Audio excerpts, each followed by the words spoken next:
The Road Left Untaken, Alternate Paths of the English Reformation. Throughout history, the Reformation in England is considered to be a key moment, a major event that forever changed how religion and politics developed in the country. However, in this other universe, King Henry VIII does not make the critical decision to separate from the Catholic Church. The result is a completely different environment for both religion and politics in England. During a period of religious reform in Europe, England must decide what path to take.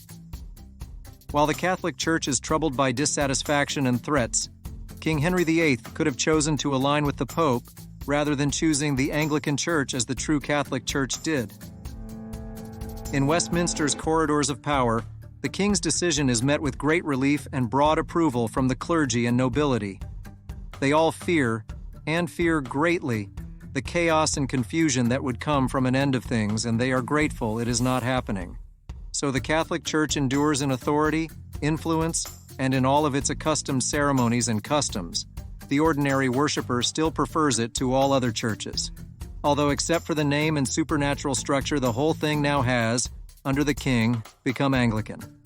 However, within the apparent peace, conflicts are brewing, while rebellion and disloyalty begin to spread among the citizens' beliefs.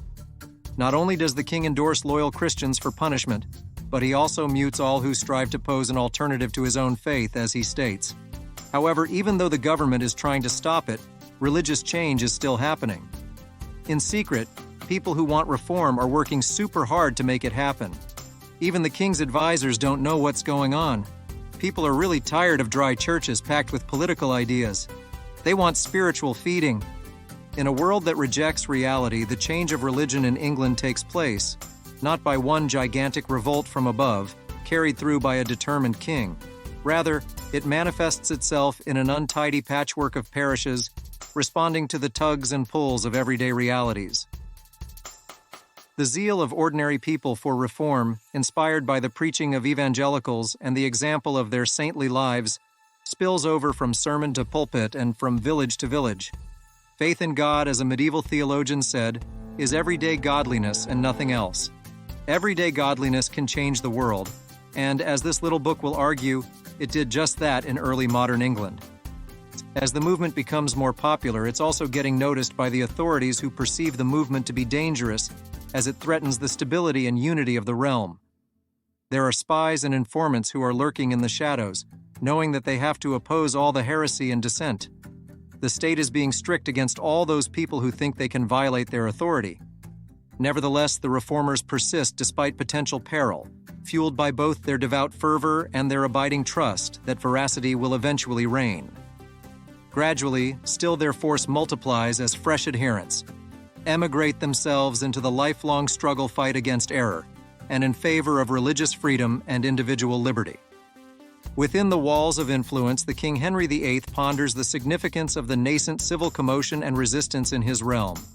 Presented with coercion from all sides, he must acknowledge that alteration lays ahead and that traditional societal organization cannot continue indefinitely. During a time of reflection, the monarch has a confident and unforeseen judgment.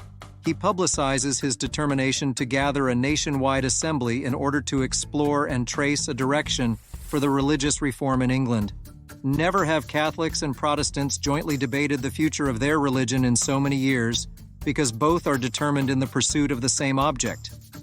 As the council takes its time to make a decision, a fresh approach for the Church begins to become visible to all, one that includes the ideas of change and rebirth, without giving up the established practices and customs that have been around for some time. A fresh English Reformation emerges, a church known as the Church of England, not established because of any revolt, but as a result of some give and take. England in this different world becomes a nation unified in faith and purpose after the Reformation. Through those who were brought to the simple truth of the gospel found in Jesus Christ, England is catapulted into a reformation that binds the nation together with religious freedom, tolerance, and diversity.